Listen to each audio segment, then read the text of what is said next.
Good morning, everyone. It's Sunday morning, and I thought I would work on this Paris Salon journal that I've been making. I'm calling this one the Paris Salon #2 because I already completed Paris Salon #1. Let me run and get that one so I can show you how they compare. Okay, this is Paris Salon #1. I'll do a flip through of this I think I'll do this in a separate video, but you can see that Paris Salon 1 is a little bit shorter than Paris Salon 2, and Paris Salon 2 is a little different color.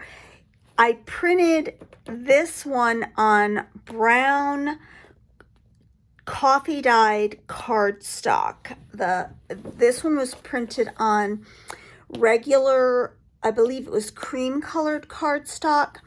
So that's why this one is a brighter blue. I do love them both. I love the way this one turned out, sort of a kind of a green color. But while this one is finished, I have a lot of finishing things to do in this one. So I thought while I worked on it, I would just take you along with me in my trip of how I finish up these journals. Now, first of all, this is the clip that I'm going to use on this one. I did put some little rhinestones to indicate that's the front of the clip. On the sides of the cover, which the cover was printed onto cardstock, and then it was applied to this chipboard, and you can see that the width of the chipboard is fairly substantial. I sort of grunged up the edges by applying some gel medium along the edges and then laying down some tea bags and ripping them off. That gives it kind of an aged, grungy effect. The way these journals are constructed, they're single signature journals, and I have sewn the signature onto linen that I have backed with some lace. I do double them when I make these. If it's a linen, just strictly linen, I double the linen. If it's linen with another kind of material against it, I do make sure there's at least two layers of fabric to increase the strength. These are actually kind of hard to sew in to get them nice and straight, to get this line. And you can even see this one pulled a little when I glued it, so it ended up not being as straight as I want it, but I still like the way it turned out. And I actually tried at least 3 different times. I sewed it in, I cut it out, I sewed it in, I cut it out, just because I wasn't happy with it. Anyway, let's get into the inside of this journal. It has a lot of ephemera pages in here. For instance, this is a vintage letter. This is vintage music, and this is also vintage paper. I've used ruby and pearl papers along with Souvenir de la France papers in this one. Primarily it's the ruby and pearl. This comes from her Madame kit, and this one is from Paris Salon. I have had this Paris Salon paper for 4 years at least, maybe 3, maybe only 3, but a long time.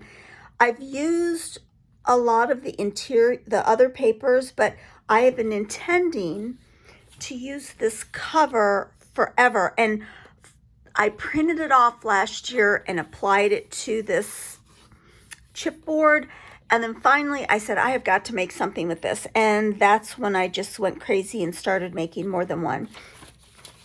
So this is actually Jacqueline from Souvenir de la France, some of her papers, some ephemera from her papers. I've used a lot of old stained papers in this. This is actually also Jacqueline from Souvenir de la France. I love, and it comes in black and white. I colored it. I love this etching so much. Now this is Ruby and Pearl here, a tag from my own collection of tags. And this is paper cameo papers collaged into a tag. I'm using a lot of leftover stuff that I had intended for other journals. I'm working on trying to, well, it's almost impossible for me to actually use up all the stuff I've printed or I've made, but I'm trying. So I've got old envelopes incorporated into this journal. This is really old vintage French paper. This also comes from the Paris Salon kit. I love these papers so much. You could put them together and make a Paris Salon book. I've tried to print them front and back. And throughout, I've got these little French labels. I can't remember the shop I got these from, but I really love these little French labels. This is one of my very own tags from my most recent digital kit, the Dressmaker Sketchbook. This piece of paper, I can't remember. This is Ruby and Pearl. I will list below, try to list all the kits I used papers from. This is one of my favorite Ruby and Pearl papers. I print this a lot and use it a lot. I love it so much. I usually back it with this plain paper that comes in the same kit that just has this little green border. Now, this is Raindrop Lila from her, I think, Baby Blues kit. This is also from Jacqueline at Souvenir de la France. And then I was using up bits of Ruby and Pearl paper and just covered that tag right there. This is also Ruby and Pearl. I printed it front and back. I think this one comes from the Madame kit. That Madame kit is really one of my most favorites. It's a really wonderful, wonderful kit. This is, I think, also from, I can't remember. I just love this one though. I use this one a lot too. I just love these Madame. This is Madame, I think. I just love these Madame papers so much. This is Chapter 1 papers, these wonderful seed envelopes. And this was my first, I tried to make a flip-flop journal 100 years ago, and it was unsuccessful. And I took it all apart, and this was one of the pages from that, and I managed to salvage it, and I just glued it onto some coffee-dyed paper, and it worked out to be a really nice addition to this journal. Here are collaged bits from leftovers, and I know this one is Raindrop Lila, but this journal is very eclectic, full of lots of different papers, primarily Ruby and Pearl, but this is also Jacqueline. It's some of her ephemera pages from one of her kits. Love that, love that, love that. That's Ruby and Pearl. This is Ruby and Pearl. I have various sections that I need to work on. I need to fill all my little pockets. This is a collaged piece that is mostly, that's Ruby and Pearl, but the rest of it is paper cameo. This comes from my sweet friend Gail, Shabby Cottage Studio. I love this. She has a kit that had the most amazing ephemera. This is one of the pieces from that kit, and I use that all the time as well. I find myself printing out the ephemera from that kit and using it. And it's going right here into this old envelope. More of the Paris Salon, the back side of that old French paper. This is the back side of the Jacqueline Souvenir de France, and I just want to say this is a wonderful image. I did color it. I did employ coloring on that one. And that's it. This is also Jacqueline. I just stuck it right down in there. But what I wanted to do is I want to fill this journal. I want to use a lot of my French letters. These are vintage French letters. I had a really large cache of vintage French letters, and I used to include them in journals. But they were not cheap to purchase, and I'm getting so low, I've decided to hang on to the remaining ones, and I've just been making reproductions, and that's what we're going to do right now. I'm going to put the journal over there, and I have taken these letters. I'm going to show you. Here is this letter. This is the original that I'm unfolding right now. Oh no, that's that's the original. I can tell because that's the real stamp. I printed this on 24-pound paper. That's pretty thin, but it's Southworth, so it's really good quality. And what I've done is I have copied these. I didn't scan them. I found that copying them works really well, almost as well as scanning them. Now what I need to do is I need to mimic how this was folded. So the first thing I do when I do these old letters is I go over all the edges I try to mimic the weight of the paper that they're printed on. That's, I feel like, really, really important. This 24-pound paper is it's a little bit thicker, but it's pretty close to this original paper. And the reason I didn't use newspaper print paper for this one was because it was lighter in color. I didn't want it to be so gray. For the blue ones, I use that newspaper print paper. And then what I do is I take my distress tool and I go over all of the areas. And for instance, this one was torn. The real one is actually torn. You can see it right there. And I just try to tear, just like the original is torn. I go over, the way I do is I take my fingernail and I sort of poke it and grab it and tear it. And I go over all the edges with distress ink of these old letters that I've copied.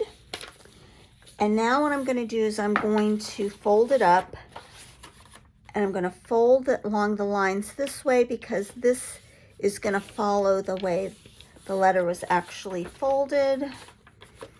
And I'm going to find the lines right there. And then I'm going to go over these folds with distress ink as well, just to get them aged.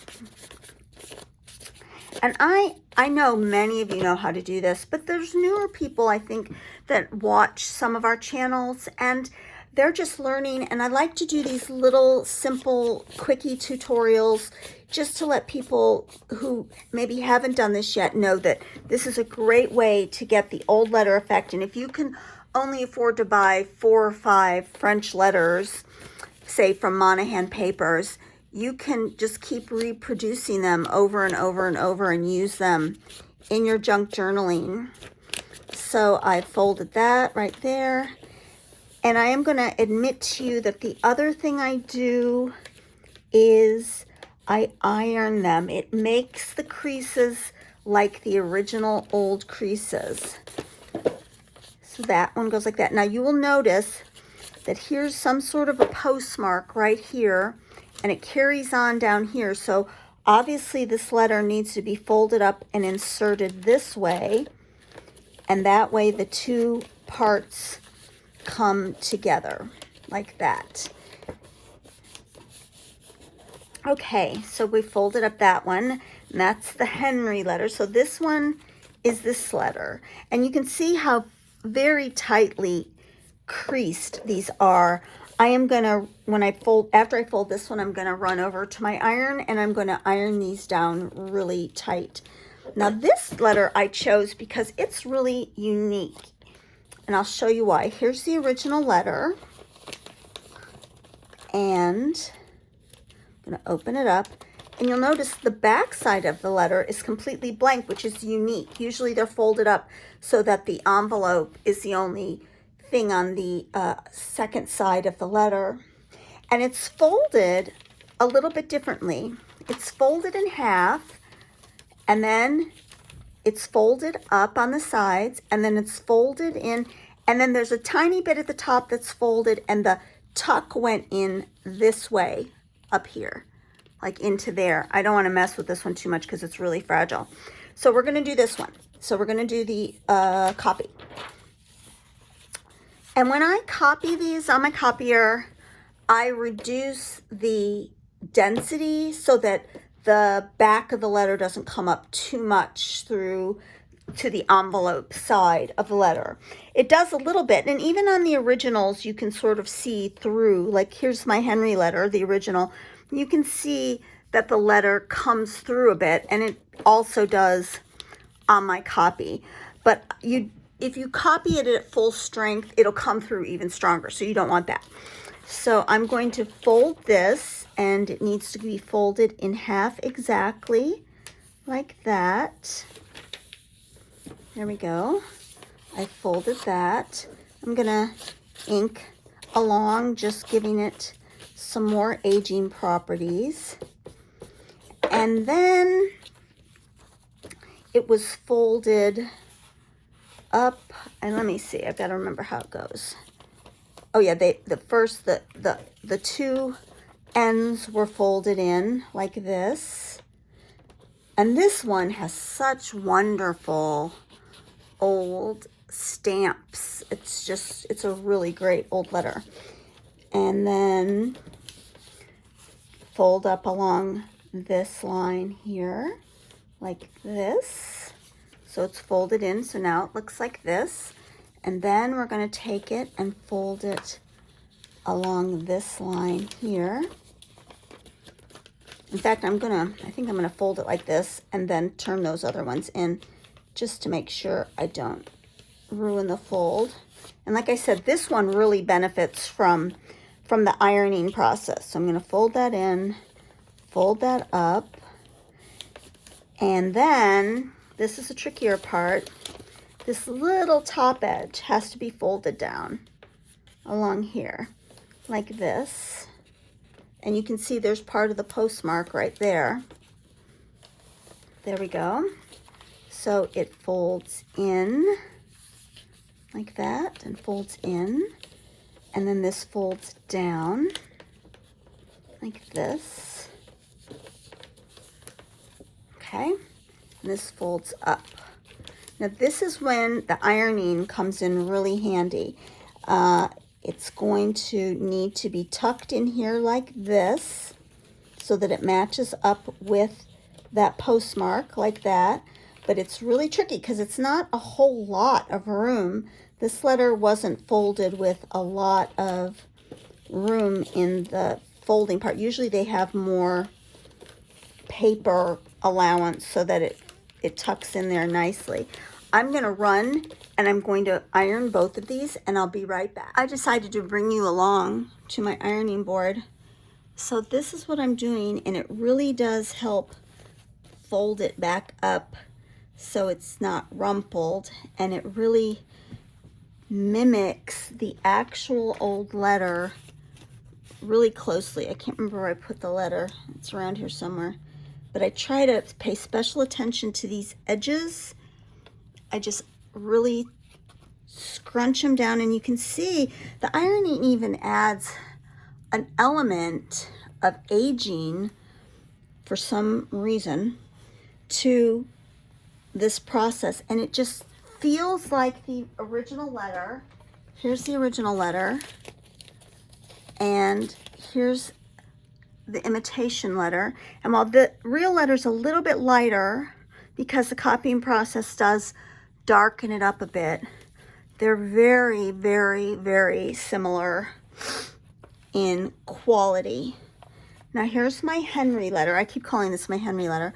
I'm going to iron it as well. Here's the original. No, that's not the original. I can't even tell the originals from the non-originals. Here's the original Henry letter. So we'll compare that in a second. So I did copy the Henry letter onto white paper, and I did tone it down a bit. So actually the real letter is a little darker than the copy letter, but it really is very, very close. I just ironed the real letter. So this ironing really does make them feel and look very, very, very genuine. So here's the Henry letter. while it's lighter, you can see it still has a lot of the old aging. Very, very similar. So that is my old letter aging technique, just in case you want to try it out yourself. Like I said, you could go and buy yourself just some really good quality old French letters. Keep them. Don't, you spend a lot of money on these things. They're getting more and more expensive. Just keep them and then copy them to put into your junk journals. It works out so great. Okay, I'm gonna go back to my desk. All right, I'm back. Now let's stuff some of these letters. I did make myself a little card from one of the Madam kit, and I am gonna take this letter that I had previously replicated, and I'm going to stick it in this little pouch that I made, and I'm going to stick it down into this old envelope just like that, so it's a little bit of a hidden one. Now I have this is sort of a unique letter as well. Excuse me. It's square. It's more of a square shape than the usual kind of oblong shape, rectangular. So I've got this letter to stuff, and then I have these two letters that I just made with you today. So I'm gonna try and find places for these letters. This is always the hard part, putting them in here. I think I want to put one here, and I think I want to put the square one here and just sort of stick it in there. I want this lady to continue to show.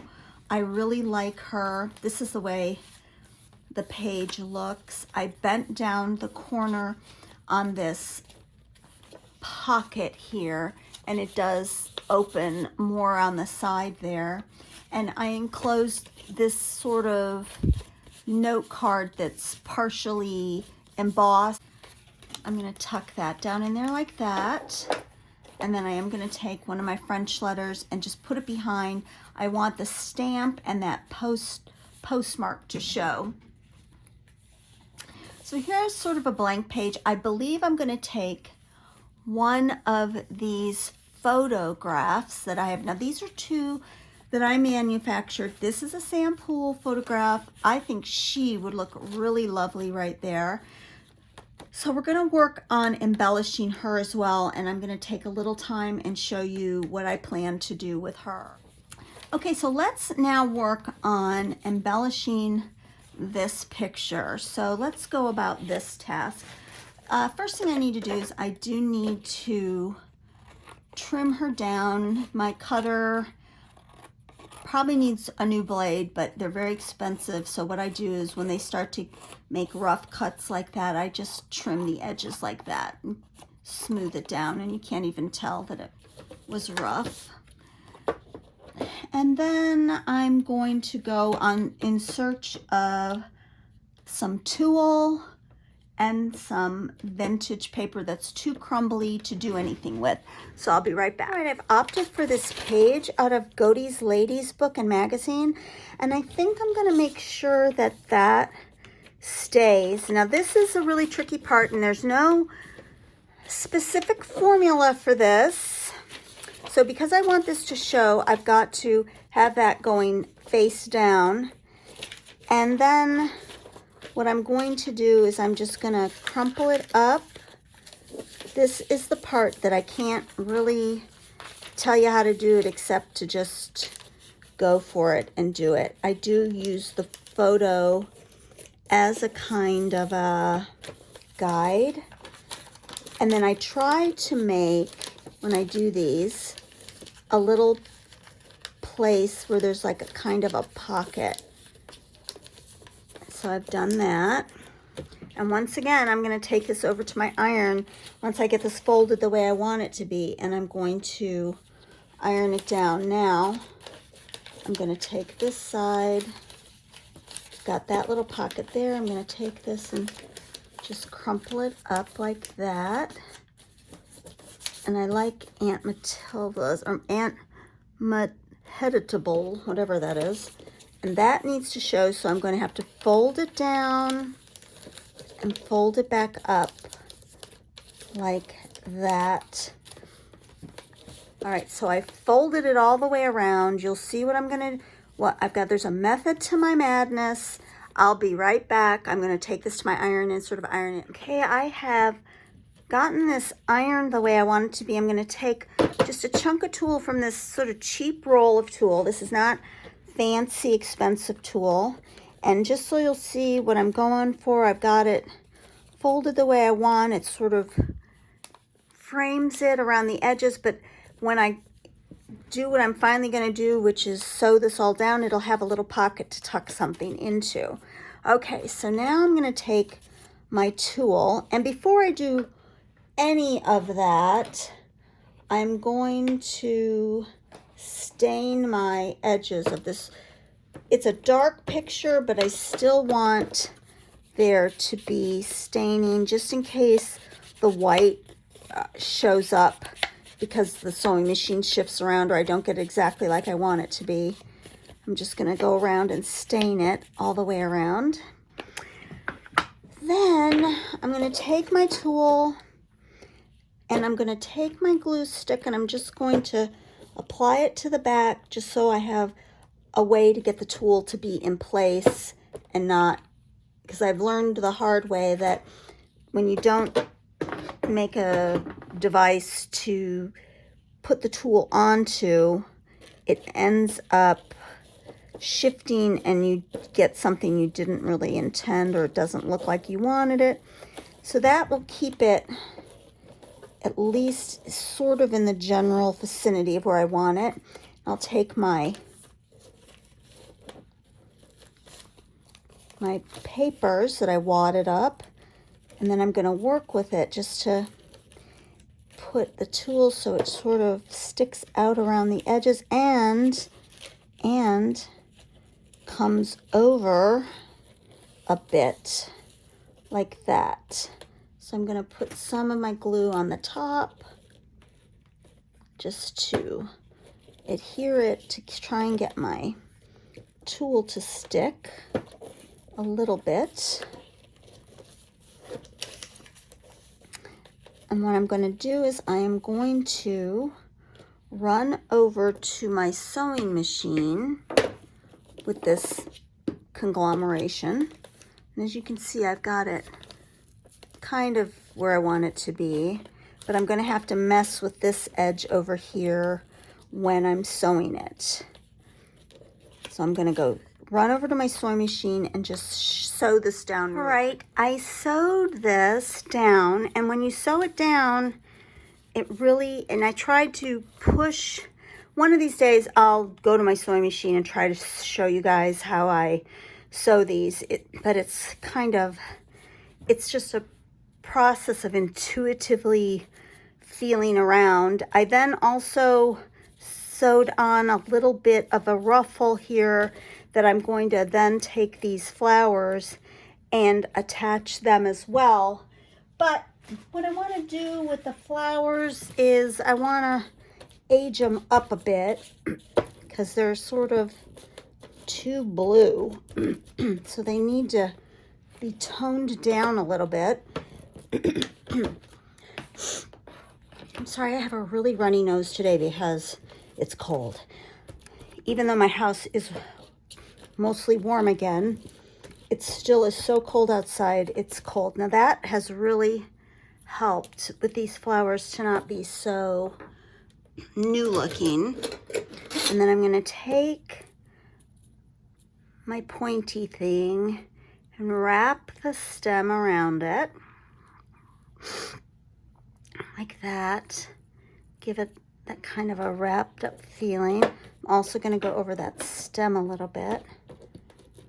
Like that. There we go. And I am going to quickly glue those down with my hot glue. All right, here's the finished photo. I'm going to go over my netting with some of this ink. It just sort of brings it out a little bit and takes away some of that whiteness. Now, here's the back. And remember, I left this little pocket. Now, these Tokyo Milk tags come with the soap I buy. In my old age, I'm going to just admit something. I never did this my whole life. But now that I'm to this place in my life where, I don't know, I just treat myself to things I never would have thought of treating myself to in the past. And one of those things is really nice soap. I don't use dollar store soap anymore in my life. I use really nice soap. And I love these Tokyo Milk soap labels. I'm going to make a junk journal for me. I'm going to use my favorite Tokyo Milk labels. And here's the little card that comes inside the soap. I'm just going to stick it in there like that. It's really cute, and it's a great little journaling spot. Now let's bring back the journal and find a place to put her. I can't remember what I said I was going to do with her. She's either going to go there. Oh, I like her there. Oh, I love her there because I love... What else was there? What other places were there?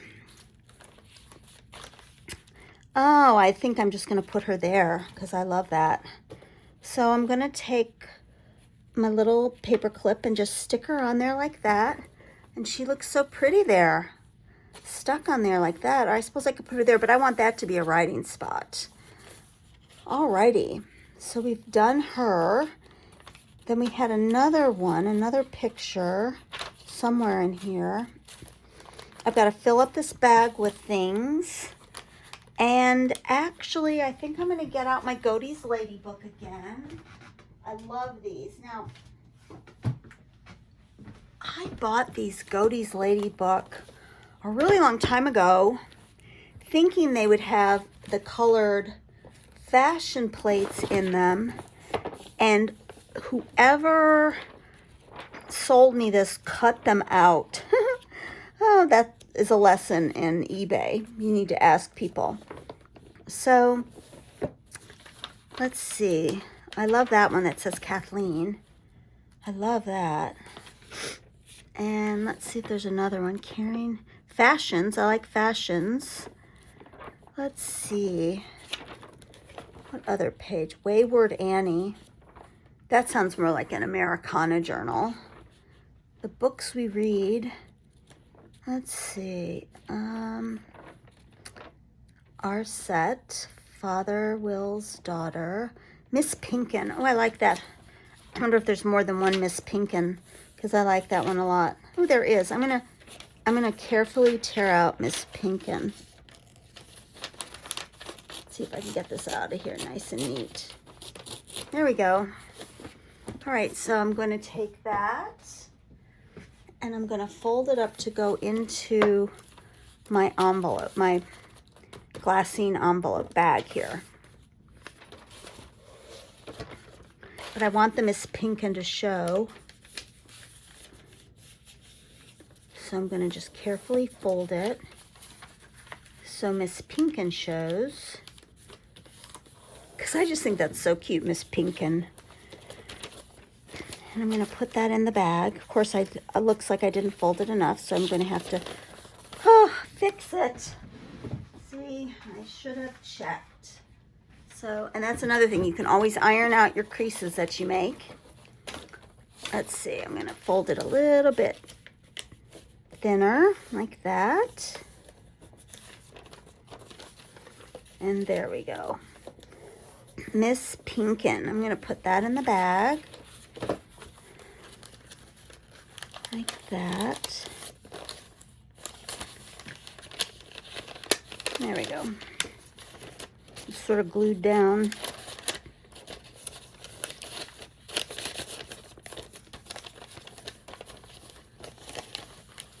I suppose I should have even folded it more, but I'm not going to. And I'm going to make sure the Miss Pinkin sticks out like that. There, that's cute. got that letter over that piece of paper. There's a journaling card there. Something else needs to go with this tag, but I'm not sure what. This is also a little tuck spot here, and there's places in this lace to do ribbon, but the ribbon I've learned covers up the lace, but what it wouldn't do, I'm gonna get a little ribbon from over here. Here's some really pretty, this is from Julie Collins. Oh, there. That's a better piece. Okay. It's better colors too for the journal. It's longer. There we go.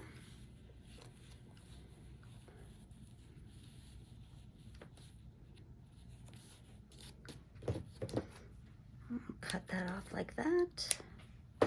There we go. Okay.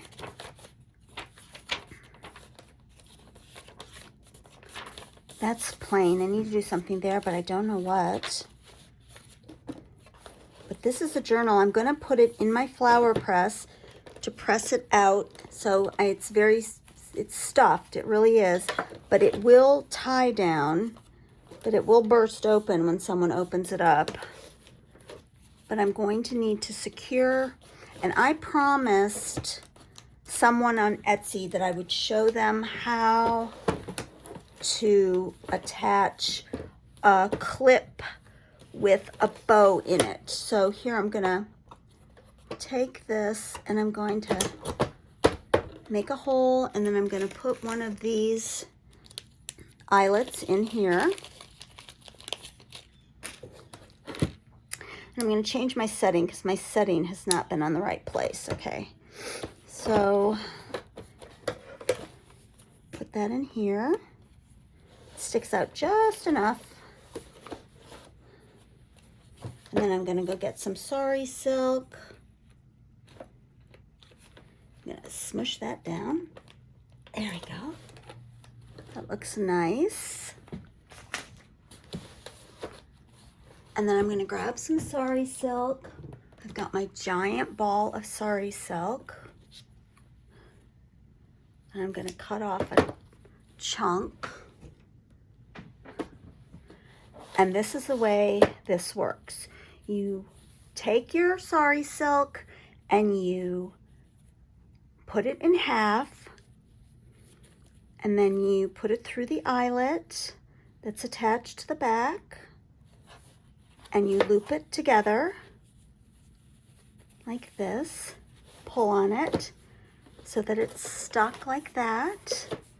Then you go to your bulldog clip, and on the second clip, the one that isn't to the top, the one on the bottom, you string it through.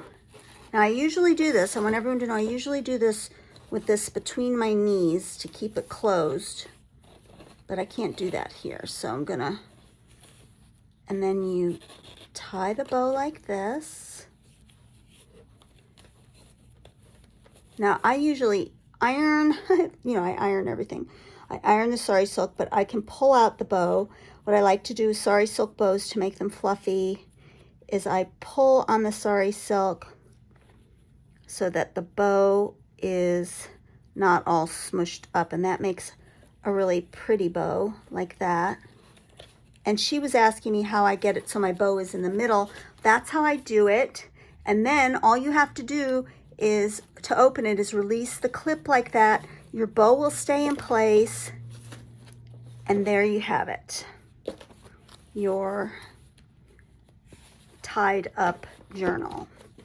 All right, so what I'm going to do at the end right now, I'm going to flip through the other Paris Salon journal, and so you don't have to watch anymore if you don't want to. So I'll say thank you to everybody right now. I hope you got some nice little fun tips out of this quick little stuff the journal session. I'm still not quite done with this one, but I'm going to just say goodbye and say thank you to everybody.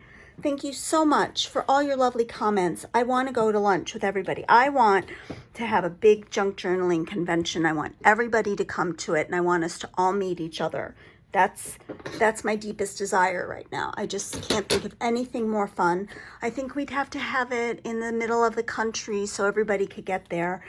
But I really thank everybody for your friendship. So sit down, grab a cup of tea. I'm going to put on music and I'm going to do a flip through of the other one. Thank you. Bye.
Mm-hmm.